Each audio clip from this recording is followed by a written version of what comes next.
Hello good morning every one. आज चाहिँ हामी कियोसिडो केप जाँदैछौँ। जापानको यामाकुचीमा छ।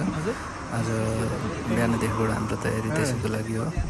सो हामी चाहिँ रेडी भइसकेका छौँ, तर केही मान्छेहरू चाहिँ रेडी हुन बाँकी छ। केही प्राणीहरू उहाँहरू आउँदै हुनुहुन्छ।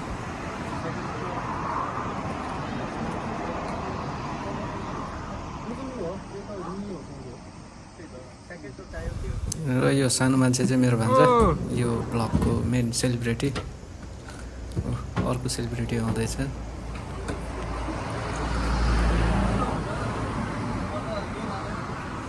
उहाँ चाहिँ अर्को सेलिब्रेटी बन्नुभयो।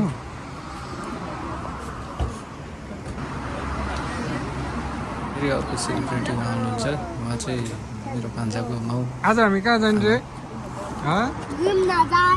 घुम्न कता जाने? तिमीलाई थाहा छ कि थाहा छैन? थाहा छैन? केमा जाने? तिमी कुन गाडीमा चढ्ने? तिमी यो गाडी तिम्रो बाबाको गाडीमा मात्रै चढ्छौ तिमी, अरू गाडीमा चढ्दैन हो? चढ्दैन?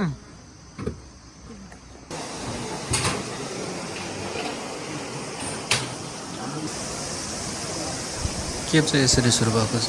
यही खोला देख्न सक्नुहुन्छ। यो खोला चाहिँ पेकिङबाट आएको हो। तर यही खोला हाम्रोतिर भए भए देखेर उ त्यहाँबाट बगेर तल जान्थ्यौँ हामी।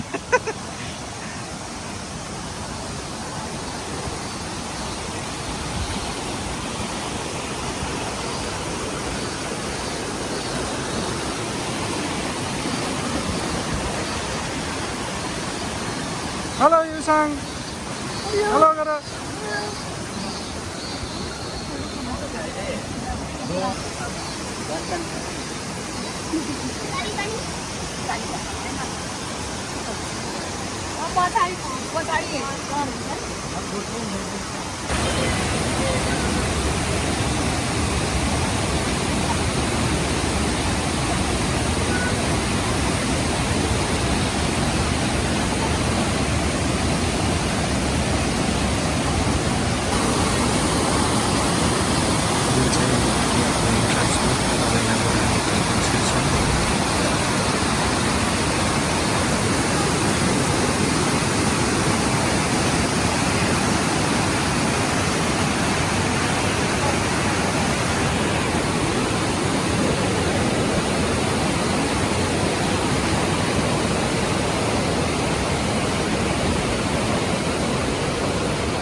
चिल्लो हुँदैन नि यो?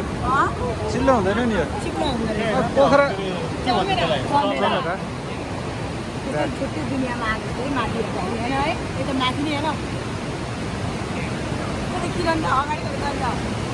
किरण अगाडि छ।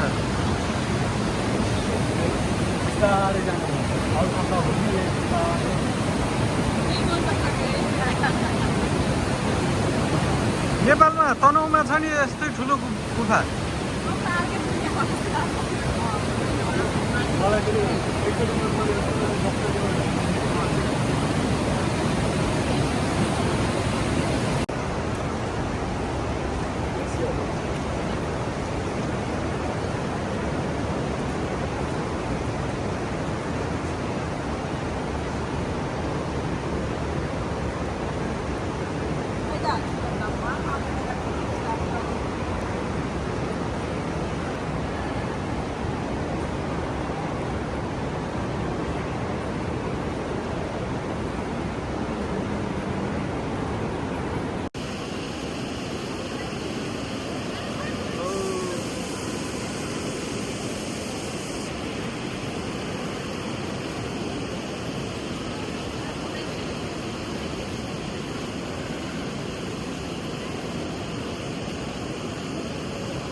चिप्ले हाल्ने यता बाटो सिक्नु त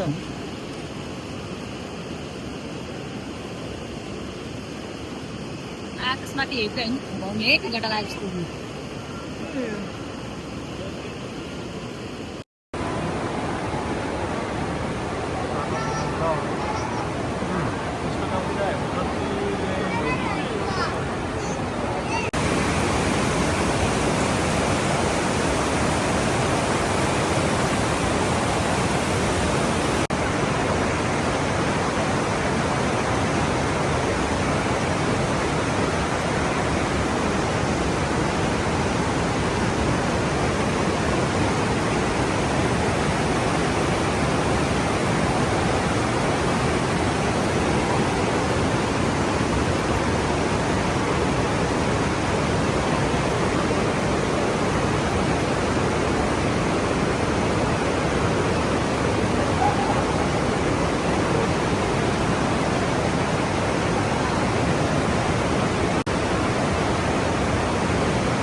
लाइट दबाल्नु ल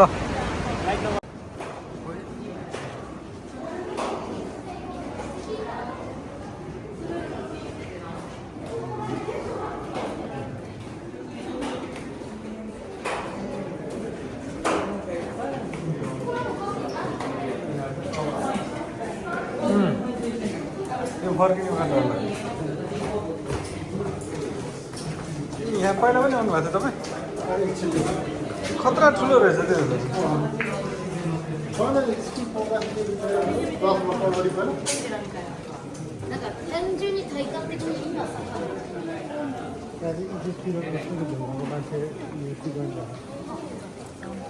मूर्ति बने कि बनाएको हो यो नेचुरली यही हो कि यो बनाएर राखेर हेर्दा त नेचुरली जस्तो देखिन्छ तर खतरा है अघि त्यो सुरुको त आकाश जस्तो के म त एकछिन त बाहिर हो कि हामी अँध्यार भयो क्या जस्तो लागेर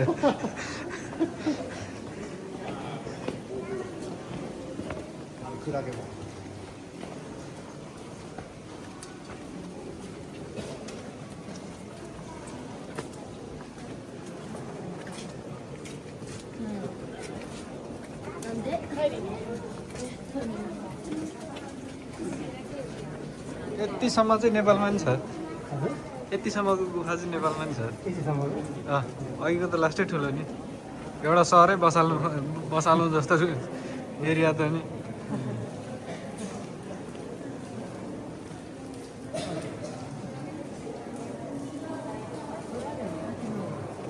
यहाँ त बाहिर जति बर्खा भयो पनि भित्र त केही पनि हुँदैन होला नि त होइन अघिको पानी पनि बढ्दैन होला नि सो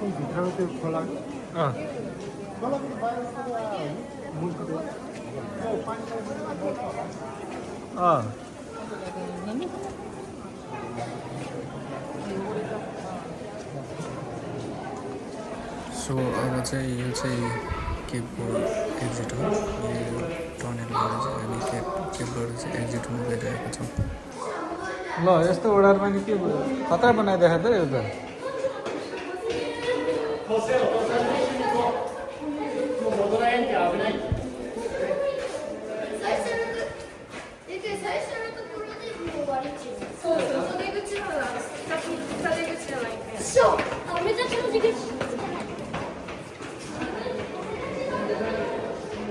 यो चाहिँ पालै परे होला यो